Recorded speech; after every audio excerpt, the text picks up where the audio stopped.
बिस्मिल्लाहिर्रहमानिर्रहीम। Dear students, अस्सलाम वालेकुम। क्लास 8 में ग्रामर के टॉपिक में बेटा हम लोग केसेस ऑफ नाउन पढ़ रहे थे। तो लास्ट क्लास के अंदर हमने सब्जेक्टिव केस की बात की थी, ठीक है।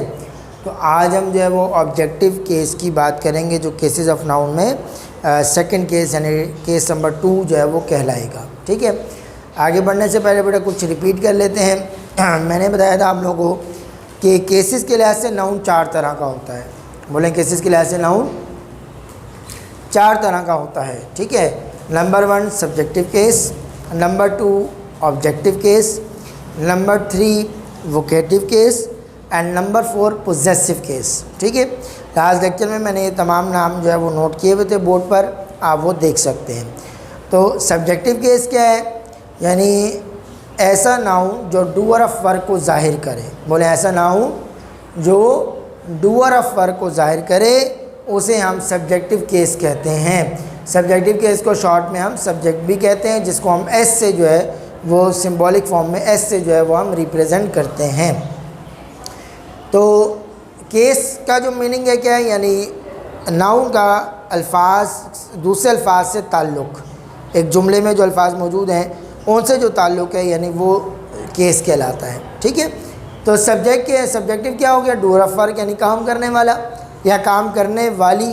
उर्दू ग्रामर में इसे फ़ाइल कहते हैं। तो अगर वो डूअर ऑफ वर्क को नाउन जाहिर कर रहा है तो लिहाजा वो कहलाएगा सब्जेक्टिव केस, ठीक है। अब हम आते हैं ऑब्जेक्टिव केस की तरफ। आप यहाँ पर देख सकते हैं बोर्ड पे ऑब्जेक्टिव केस लिखा हुआ है कि ऑब्जेक्टिव केस क्या होता है। पहला पॉइंट क्या हो गया कि ऑब्जेक्टिव केस को शॉर्ट में हम ऑब्जेक्ट भी कहते हैं। बोले, ऑब्जेक्टिव केस को शॉर्ट में ऑब्जेक्ट भी कहते हैं। और ऑब्जेक्ट को यानी शॉर्ट फॉर्म में, सिंबॉलिक फॉर्म में, इसे हम ओ से रिप्रेजेंट करते हैं। बोले, किससे रिप्रेजेंट करते हैं? ओ से।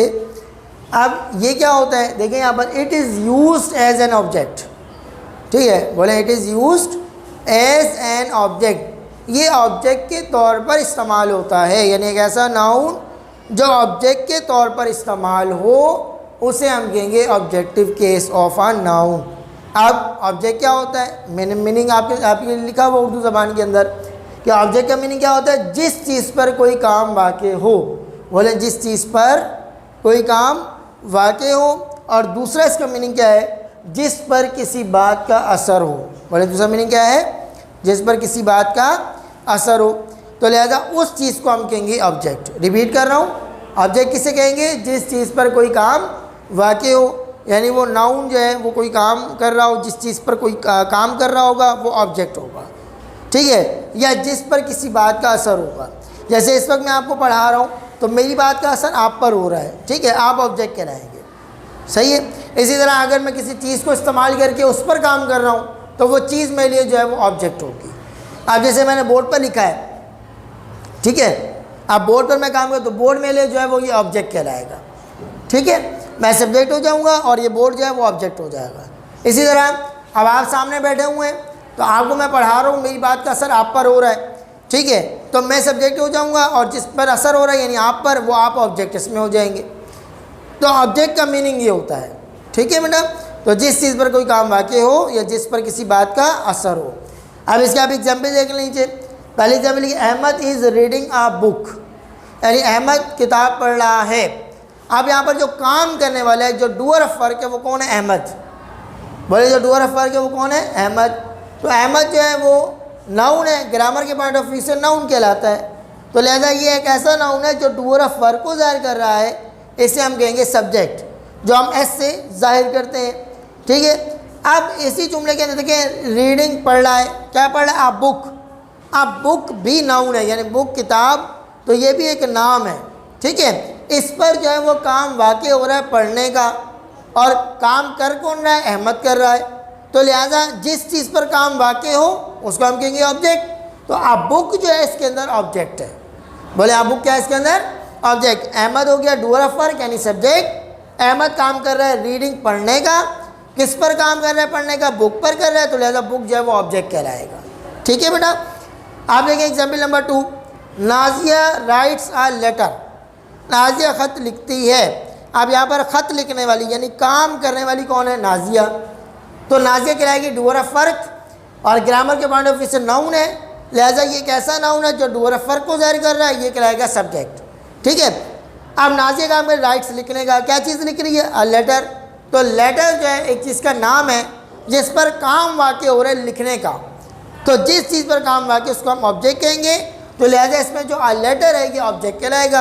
आप देख सकते हैं कि अंडरलाइन करके मैंने इसमें ओ लिखा हुआ है क्योंकि ऑब्जेक्टिव को शॉर्ट में ओ से हम जाहिर करते हैं। ठीक है बेटा, अब आते हैं एग्जाम्पल नंबर 3 पर। एग्जाम्पल नंबर 3 में देखिए यहाँ पे क्या है, समी इज़ प्लेइंग पियानो। अब ये समी पियानो बजा रहा है। अब यहाँ पर काम करने वाला डू और वर्ब हो गया समी, लिहाजा समी यहाँ पर कहलाएगा सब्जेक्ट। क्या काम कर रहा है? प्लेइंग, बजाने का काम कर रहा है। यहाँ पर प्ले का मतलब खेलना नहीं, यानी बजाना है। तो प्लेइंग आ हो गया बजाना। क्या चीज़ बजा रहा है? पियानो। अब पियानो भी एक चीज़ का नाम है, जब नाम है तो ये नाउन कहलाएगा। अब ये एक ऐसा नाउन है जिस पर काम वाक़ हो रहा है बजाने का, जिस पर काम वाक़ हो रहा है बजाने का। तो जिस चीज़ पर काम वाक़ हो उसको हम क्या कहेंगे? ऑब्जेक्ट कहेंगे। बोले क्या कहेंगे? ऑब्जेक्ट है। तो अंडरलाइन करके आप देखें नीचे ओ लिखा हुआ है, ऑब्जेक्ट लिखा हुआ है, तो इसे हम ऑब्जेक्ट कहेंगे। तो काम करने वाला हो गया सब्जेक्ट, जिस पर काम वाक़ होगा उसको हम ऑब्जेक्ट कहेंगे। ठीक है, काम करने वाला या डू और वर्ब सब्जेक्ट कहलाएगा, और वो डू और वर्ब जिस चीज़ पर काम करेगा यानी जिस चीज़ पर काम वाक़ होगा उसको जो हम ऑब्जेक्ट कहेंगे। ठीक है बेटा, तो ये आप 3 एग्जाम्पल्स मैंने आपको दी हैं। सही है, इसकी जो है वो 2 एग्जाम्पल्स आपने ख़ुद बनानी है, यानी एग्जाम्पल नंबर 4 और एग्जाम्पल नंबर 5। ये 2 एग्जाम्पल्स आप जो है वो ख़ुद बनाएंगे और इसी तरह जो है उस पर आप मार्क करेंगे, उसको अंडरलाइन करेंगे कि इसमें सब्जेक्ट क्या है और इसमें जो है वो ऑब्जेक्ट क्या है। ठीक है बेटा, तो ये हमारा था केसेस ऑफ नाउन के अंदर दूसरा केस ऑब्जेक्टिव केस, जिसका सेकंड नेम एक्यूजेटिव केस भी है। ठीक है, ये मैंने ऑलरेडी लिखवाया था पिछली क्लास के अंदर कि इसका सेकंड नेम एक्यूजेटिव केस भी है। तो इंशाल्लाह अब हम नेक्स्ट क्लास के अंदर जो है वो केस नंबर 3 हम पढ़ेंगे, वोकेटिव केस, और फिर उसकी जो है बेटा हम जो डिस्क्रिप्शन देखेंगे। तो आपने जो है वो इसको जो है वो लिख लेना है। इस काम को लिखने के बाद 2 एग्जाम्पल्स आपने ख़ुद बना लेनी है और इसको जो है वो अच्छी तरह से सुन के समझ के इसको एक किस्म का याद कर लेना है। ठीक है, तो अपना बहुत ज़्यादा ख्याल रखिएगा। इंशाल्लाह हम नेक्स्ट क्लास में अगला टॉपिक हम पढ़ेंगे। अल्लाह हाफ़िज़।